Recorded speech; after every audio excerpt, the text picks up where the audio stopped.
తిరుపతి విషయానికి వచ్చేస్తే లడ్డూలో ఆవు నెయ్యి కాకుండా జంతువు కొవ్వుతోనే తయారు చేశారని చెప్పడం జరుగుతుంది. దీని మీద మీరు ఏమంటారు సార్? అంటే మహా అపచారం ఉండదు. కోట్లాది మంది ఇదేంటని ఎవరన్నా ప్రశ్నిస్తే నీ అమ్మమ్మ కూడా చెప్పాడా అన్నాడు ఒకడు. ధర్మారెడ్డి పేర్లోనే ధర్మం కానీ ఆడ అసలు మొత్తం ఆ ధర్మం మనిషి. అవసరం చూసారా? టీ షర్టును గల్లం చేసుకుని తిరుపతిలో మీకు అలా కనపడొచ్చే ఫోటోలు నీ ఇంట్లో ఫోటోలు చూసి పడుకో. హాయ్ హలో నమస్తే, వెల్కమ్ టు విక్రమ్ టీవీ. నేను మీ యాంకర్ పప్పు. ఈ రోజు మనతో స్పెషల్ గెస్ట్ ఉండండి. ఆ గెస్ట్ ఎవరు కాదు, పొలిటికల్ అనాలిస్ట్ అడుసుమల్లి శ్రీనివాస్ గారు మనతోని ఉన్నారు. అండ్ కొన్ని మనకు రాజకీయ పరమైన చాలా డౌట్స్ ఉన్నాయి, సార్ని అడిగి తెలుసుకోవడానికి ప్రయత్నిద్దాం. నమస్తే సార్. నమస్కారం అండి. ఎలా ఉన్నారు? Fine fine, thank you. చాలా బర్నింగ్ టాపిక్, చాలా అంటే బాధాకరమైన విషయం ఏంటంటే ఇన్ని రోజులు భక్తులు పూజించి ఈ 5 ఏళ్లలో ఇలాంటి ప్రసాదం మనం స్వీకరించామని భక్తులు చాలా బాధపడుతున్నారు. తిరుపతి విషయానికి వచ్చేస్తే లడ్డూలో ఆవు నెయ్యి కాకుండా జంతువు కొవ్వుతోనే తయారు చేశారని చెప్పడం జరుగుతుంది. దీని మీద మీరు ఏమంటారు సార్? ఎందుకు ఈ పరిస్థితి వచ్చింది? అంటే మహా అపచారం అండి అది. చాలా నాళ్ళ క్రితం బాగా పాసిన మహామంత్రి తెమ్మరస్ అని ఒక సినిమా వచ్చింది. ఇందులో ఒక పాట ఉంటుందండి. ఓ ఆంధ్రదేవ విరూపాక్ష వెంకటేశ్వర చరిత్ర ఎరగని మహాపాతకం చుట్టుకుందానా నా దేశానికి అనేటువంటిది ఒక పాట ఉంటుంది అందులో. కరెక్ట్గా యాప్ట్ అండి ఇది. అంటే ఆ సిచ్యువేషన్, ఆ పరిస్థితులు ఉన్నాయన్నమాట.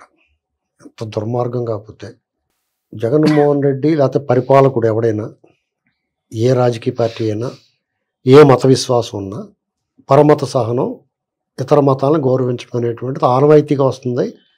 మన దేశంలో భిన్నత్వం ఏకత్వం, యూనిటీ అండ్ డైవర్సిటీ, భిన్న సంస్కృతులు, భిన్న భాషల్లో, భిన్న రాష్ట్రాల్లో, భిన్న అభిప్రాయాలు, విభిన్న మతాలు అందరం కలిసి సమిష్టిగా ఈ దేశంలో బతుకుతున్నాం మనం. ఇక్కడ రకరకాల ఆరోపణలు ఉంటాయి. మత మార్పిళ్ళు, ఎవరిష్టం వచ్చిందో అలాగే వెళ్తారు, స్వేచ్ఛ. కానీ ఉద్దేశపూర్వకంగా నీకు విశ్వాసం లేని మత ధర్మాన్ని నువ్వు అవమానించడం కానీ, అపచారం చేయడం కానీ, అపశృతులు పలికేలా చేయడం కానీ చాలా దుర్మార్గం, మహాపాపం. కోట్లాది మంది వెంకటేశ్వర స్వామి భక్తుల్ని, హిందూ సమాజాన్ని, వాళ్ళ మనోభావాల్ని దెబ్బతీయడం అనేటువంటిది కనిపిస్తూ ఉంది. ఇదంతా కూడా సాధారణంగా గతంలో అనేక ప్రభుత్వాలు ఉన్నాయి. కాంగ్రెస్ ఉంది, టీడీపీ ఉంది. వాళ్ళు ఎప్పుడు కూడా తిరుమల తిరుపతి దేవస్థానంలో అపచారాలు చాలా తక్కువనైనా చిల్లర కొట్టేశారు. ఎవరన్నా పరకామణిలో దొంగిలించడం, చిన్న చిన్న షాపుల దగ్గర కాంట్రాక్ట్లు, ఇలాంటి చిన్న చిన్న తప్పులు చేశారు వాళ్ళు. డెఫినెట్గా ఆ తప్పుకు తగ్గట్టుగా దేవుడు కూడా ఆ రీతిలో, ఆ రేంజ్లో శిక్షలు పడతా ఉండి వాళ్ళకి. సరేలే, పాపం ఒక సర్వేలెన్స్ మనకు కనిపించిన శక్తి ఏదో నడిపిస్తుంది. నమ్మకం లేనివాడికి కూడా ఏదో రకమైన ఇబ్బందులు వచ్చి ఆ భయం భక్తి ఉంది అందరికీ వెంకటేశ్వర స్వామి మీద. అయినా కాకపోయినా ఆ మత విశ్వాసాలు దెబ్బతీయకూడదనేటువంటి స్థితప్రజ్ఞత ఉండాలి ఎవడు మనిషి అన్నవాడికి. ఈ జగన్ గ్యాంగ్ ఎవరికే మనుషులు జనం ఎత్తలేదండి వాళ్ళు ఎవరు. వాళ్ళు సరే, నువ్వు గజ దొంగవని తెలుసు, బందిపోటు దొంగవని తెలిసి, డే లైట్ రాబరీ చేస్తావని తెలిసి కూడా మీ దండుపాళెం బ్యాచ్కి అధికారం ఇచ్చారు ప్రజలు. నువ్వు చేసిన మోసం, మీ బాబు మోకం చూపించి నువ్వు అడిగిన తీరు, మా బాబాని చంపేశారు, నన్ను చంపేస్తాను చూస్తున్నారు, తర్వాత దుష్ప్రచారం, కోడిగత్తని, అదని ఇదని. సరే, ఒక ఛాన్స్ ఏమని అడుక్కుంటే మీ అమ్మ, మీ చెల్లి అందరూ వచ్చి ఒక ఛాన్స్ ఇచ్చారు ప్రజలు. దాన్ని నువ్వు సద్వినియోగం చేసుకోకుండా నిన్ను నమ్ముకున్న హిందువులు కూడా నమ్మారు కదా అతన్ని. వాళ్ళ పట్ల నువ్వు వ్యవహరించిన తీరు, వాళ్ళ మనోభావుడు.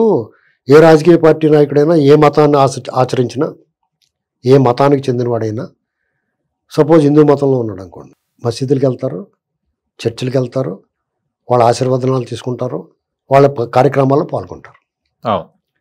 వాళ్ళ తీర్థప్రసాదాలు లేకపోతే వాళ్ళకి సంబంధించింది ఏమైనా ఇస్తే తీసుకుంటారు. జగన్మోహన్ రెడ్డి తిరుమల తిరుపతి దేవస్థానానికి ముఖ్యమంత్రి అయ్యాడు, దేవస్థానానికి వచ్చాడు. అక్కడ డిక్లరేషన్ తీసుకోవాలి, ఒక సంప్రదాయం. అంటే అన్యమతస్తులు ఎవరన్నా వస్తే ఈ దేవుడి మీద నాకు విశ్వాసం ఉందని చెప్పేసి ఒక డిక్లరేషన్ ఇచ్చి వెళ్ళి తర్వాత మళ్ళీ వాళ్ళు పర్వాడు చేసుకోవచ్చు. ఆ మతం మారిపోమని ఏం చెప్పరు. ఇతను సంతకం పెట్టకుండా వెళ్ళిపోయాడు. అప్పుడున్న అధికారులు అలవ చేశారు, అప్పుడున్న బోర్డు వీళ్ళందరూ కూడా ఇచ్చేశారు. ఇదేంటని ఎవరన్నా ప్రశ్నిస్తే నీ అమ్మమ్మ కూడా చెప్పాడా అన్నాడు ఒకడు. ఇలా ఎవరన్నా మాట్లాడితే గొంతు నొక్కివారు. తిరుపతి అనేటువంటిది వాళ్ళకి ఒక అస్త్రం కింద మారింది. గత ఎన్నికల ముందు 2019 ఎన్నికల ముందు పింక్ డైమండ్ అని, గుప్త నిధులు తవ్వారని రకరకాలుగా, అంటే హిందువుల మనోభావాలతోటి హిందువుల మత విశ్వాసాలతో ముడిపడి ఉన్న తిరుమల తిరుపతి దేవస్థానాన్ని వాళ్ళు ఎన్నికల ఆయుధంగా మార్చుకున్నారు. విజయసాయి రెడ్డి చూడండి, అక్కడ చదువుకున్నాడు. నువ్వు ఎంత దొంగ లెక్కలు ఎంత రాసి దొంగోడైనా అక్కడ చదువుకున్నాడు కదా, సీఏ కదా. ఆ నోటి నుంచి ఎలాంటి మాటలు వచ్చేయండి. ఇప్పుడు పట్టుకోవాలి చంద్రబాబు గారు ఎందుకంటే పింక్ డైమండ్ ఉంది అంటే వాళ్ళకి అలవాటు. జగన్ వాళ్ళు ఇప్పుడు ఆడు ఎదురు ఆఫీస్కి పిలిచారు ఇంకా మీరు వాళ్ళని పోతా పేపర్ వెయిట్ జైలు వేసిపోతారు వాళ్ళు. అంటే అలవాటు అది. అది ఒక రోగం. ఆ దొంగతనం చేయటం, ఇతరుల సొమ్ము దొబ్బేయటం అనేటువంటిది అదొక రోగం అనమాట. దాని చికిత్స కూడా చేయించుకోవాలి. శిక్షలే కాదు, చికిత్స కూడా ఉండాలి దానికి. ఇలాంటి పరిస్థితుల్లో వాళ్ళకే అధికారం వచ్చేసింది, దొంగ చేతికి తాళాలు వచ్చేసింది. యథావిధిగా పట్టుబదల విక్రమార్కుడు చెట్టు మీద శవాన్ని తీసుకుని భుజం మీద తీసుకెళ్తే బేతాళ్ళు మాట్లాడిన కథ ఉంటుంది కదా, బేతాళ్ళ కథ. అలాగా ఇక్కడ దొంగతనాలు అవి షూరీ చేశారు, భూములు దొబ్బేశారు, అప్పులు చేసి ఆ డబ్బులు కొట్టేశారు, మద్యం మీద ఇసుక మీద ఎక్కడ కనపడతాడు కొలగొట్టేశారు. వాళ్ళు చాలకుండా తిరుమల తిరుపతి దేవస్థానం మీద పడిన దృష్టి. ఆ సుబ్బారెడ్డిని పాడేశారు. అక్కడ ఖాళీగా ఉన్నాడు, ఓడగొట్టిన మంచం కూడా అడ్డం ఎందుకని అక్కడ పాడేశాడు. ఇక ఆడు అక్కడ మొదలెట్టాడు. ధర్మారెడ్డి పేరులోనే ధర్మం, కానీ ఆడ అసలు మొత్తానికి అధర్మం మనిషి. ఆడ అవతారం చూసారా, టీ షర్టుని గళ్ళలుంగి వేసుకుని. తిరుపతిలో మీకు అలా కనపడొచ్చు ఫోటోలోను. నువ్వు ఇంట్లో గొడవలు తీసి పడుకో, నిన్ను ఎవడేమన్నా. నువ్వు ఒక ఈవోగా ఉన్నావు, ఒక స్పెషల్ ఆఫీసర్ కింద ఉన్నావు. అక్కడ కోట్లాది మంది భక్తుల మనోభావాలకు సంబంధించింది. సుబ్బారెడ్డి వాళ్ళ ఆవిడ ఎప్పుడు ఇడుపులు బాయి వెళ్ళినా నల్లగా పుస్తకం పట్టుకెళ్తాం తప్పను నేను. అది మత విశ్వాసం ఆవిడది. నీ ఇంట్లో ఈ రకంగా ఉన్నప్పుడు ఏ రకంగా నువ్వు ఒప్పిస్తావు? అంతకుముందు కరుణాకర్ రెడ్డి పరమ నాస్తికుడు, రాజశేఖర రెడ్డి అచ్చం రాజశేఖర రెడ్డి లాగా ఉంటాడు. మరి అది కథ ఏటో అర్థం అవుతుంది మనకి. మాట్లాడుతూ చెయ్యలాగంటాం కూడా రాజశేఖర ఇమిటేట్ చేస్తాడో లేకపోతే ఏటో తెలదు, కానీ అచ్చం రాజశేఖర రెడ్డిలా గెటప్ ప్యాంటు షర్ట్ వేసుకుంటాడు. కానీ మళ్ళీ మొన్న సుబ్బారెడ్డిని తీసిన తర్వాత మళ్ళీ అతను పెట్టారు. వీళ్ళు ఏం చేద్దాం అనుకున్నారు? ఇప్పుడు మీరు చెప్పండి. నేను ఎన్నాళ్ళు చెప్తూ వచ్చాను, జగన్ కానీ, జగన్ ప్రేమికులు కానీ, ఆ పార్టీలో ఉన్నవాళ్ళు కానీ, జగన్ కావాలనుకున్న వాళ్ళు కానీ, రావాలనుకున్న వాళ్ళు కానీ, ఇతనే ఉండాలని కానీ అనుకున్న వాళ్ళు కానీ, ఇతనే వస్తాడని చెప్పిన వాళ్ళు కానీ, వాళ్ళందరూ కరోనా వైరస్ లాంటి వాళ్ళు కాదా? కరోనా వచ్చింది, మీకు వచ్చింది కదా మొన్న పేపర్తో. దగ్గినా తుమ్మినా లేకపోతే రొంప పడిసం పెట్టినా జ్వరం వచ్చినా ఆ లక్షణాలు, రోగ లక్షణాలు. ఇలాగే ఈ జగన్ వైరస్ రోగ లక్షణాలు ఏంటనుకుంటున్నారు? జగన్ రావాలి, జగనే వస్తాడో, జగన్ వస్తే బాగుండు, నీ నవ్వు వరం, ఇలాంటి మాటలు మాట్లాడే వాళ్ళందరూ రోగ లక్షణాలు అయ్యాయి.